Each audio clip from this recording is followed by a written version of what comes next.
First and foremost, I want to give all praise, honor, and glory to Yahweh, Ba'ashem, Yahushai, Ba'ashem, Rokakwadash.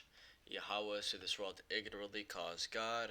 Yahweh Shai is who this world ignorantly calls Jesus. Ba'ashem means in the name, Rakah means spirit, and Kodash means holy. And that's all in the Paleo Hebrew. Also, to give double honors to the honor bishops and apostles of Great Millstone that taught me this truth. Today's lesson, I wanted to go over this video here that brother posted going into white Jesus.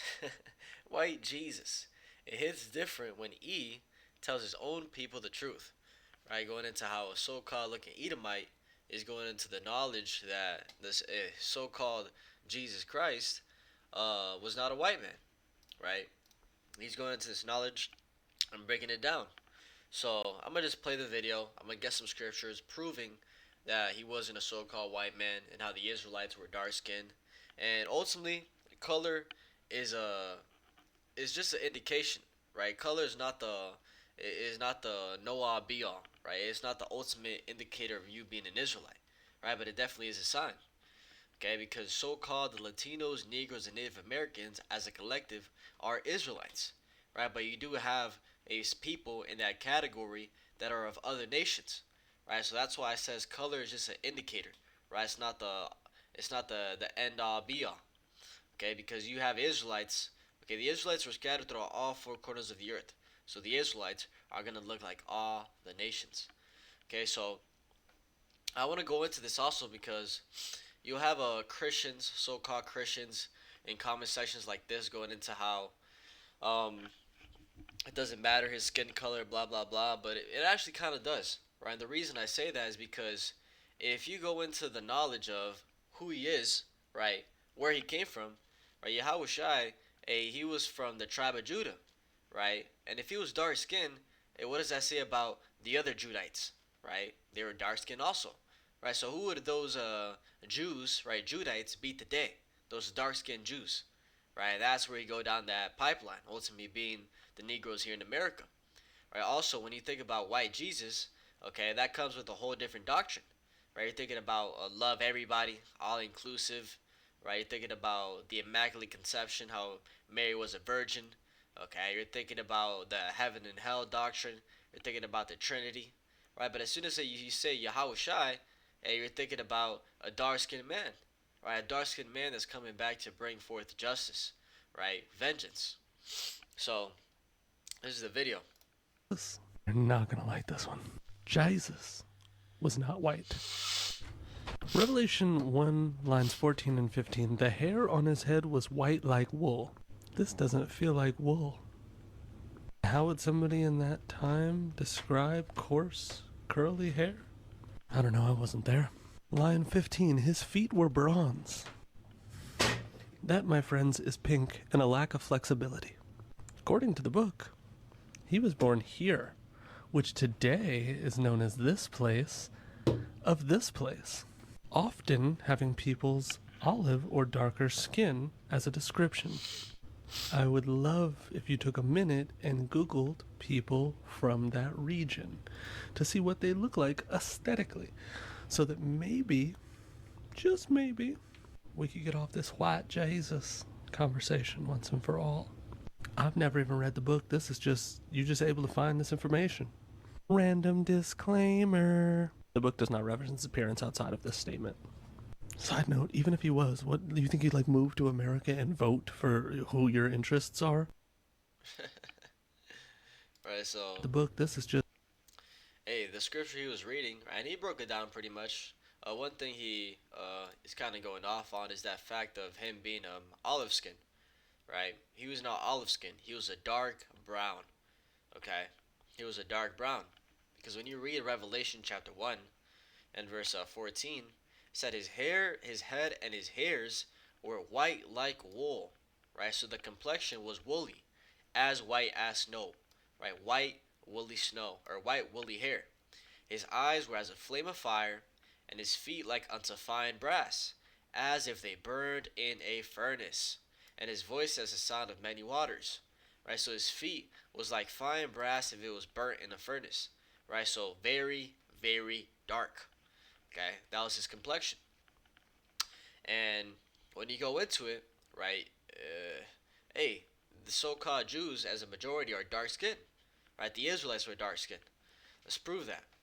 When you go to Lamentations, okay, chapter 4, this is talking about the precious sons of Zion, right? Verse 2. The precious sons of Zion, comparable to fine gold, how are they esteemed as earthen pitchers, the work of the hands of the potter?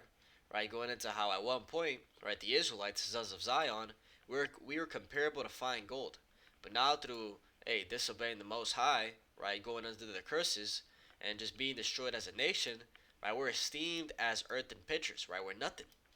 But when you jump down to verse 8, it says, their visage, right? Whose visage? The sons of Zion, right? And when you go into the word visage, before I read it, visage goes into shape, form, outline, figure, their appearance, right? It says their visage, appearance, is blacker than a coal. They are not known in the streets. Their skin cleaveth to their bones. It is withered, it is become like a stick. Okay, so right there it tells you that their appearance is blacker than a coal. Okay, going into how the Israelites were dark skinned, right? And when you actually go into it, even the angels, right, when they came down, right, they were dark skinned men. Okay, even the Most High Yahweh, right, is a dark skinned man. Okay, Yahweh Shai said it himself, right? Those that have seen me have seen the Father, right? Going into how they pretty much look the same. So let's get another one here in Jeremiah, Jeremiah chapter 14. Let's start at verse 1. The word of the Lord Yahweh that came to Jeremiah concerning the dearth. Judah mourneth, and the gates thereof language. They are black unto the ground, and the cry of Jerusalem is gone up. Right, so another scripture describing them. Right, they are black unto the ground. Right, very, very dark. Right, the ground, a dirt is pretty much brown. Okay, dark brown. Okay, and that's what the Israelites look like. Okay, so the reason it matters is because, okay, color it's an indicator, right? And if the Messiah Yahweh Shai was a dark-skinned man, okay, hey, what does that imply about the other Jews, right? They're a dark-skinned majority also, right? So who would be those dark-skinned Jews today? Those here in the Americas, okay. Also, when you go into the account of Joseph, right? When you go into the account of Joseph and how Joseph was pretty much betrayed by his brothers and sold to the Egyptians, okay, and how Joseph became pretty much a mighty man in Egypt, okay, he was pretty much right hand of Pharaoh. And when you keep on reading the story, right, when it was pretty much a hard famine during the land, and what's his name, Jacob, I think it was Jacob, right, Jacob sent his sons to go down to Egypt to go and find food pretty much, right? And when you go into that account, let me see where it was.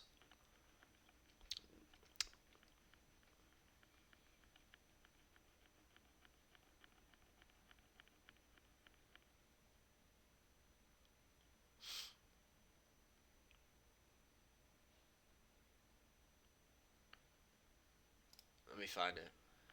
Right here. Genesis chapter 42 and verse 7 it says, and Joseph saw his brethren, and he knew them, but made himself strange unto them, and spake roughly unto them. And he said unto them, whence come ye? And they said, from the land of Canaan to buy food. And Joseph knew his brethren, but they knew not him. Right? They couldn't discern him. Right? Why was that? Because all the people in that land were dark skinned. Right? To the brothers of Joseph, he was just another dark skinned Egyptian. Right? You couldn't really tell the difference. Right? So another point proving that the Israelites were dark skinned. Another point is when you keep on reading, right? You go into how I think when it was when Jacob passed away. Let me find that.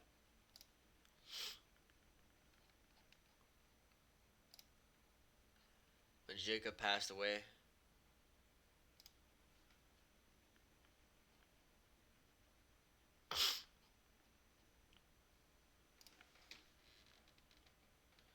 Um,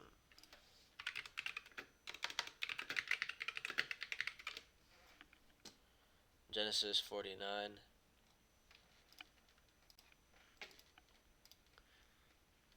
All right, Genesis 49.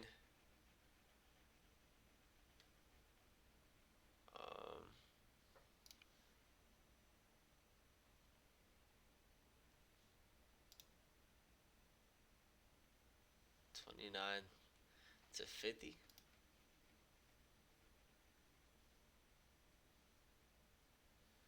Um, Let me find it.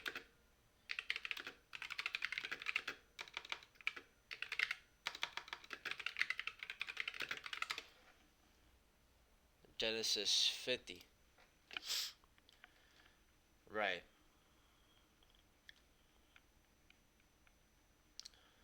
Right. Genesis chapter 15, verse 6.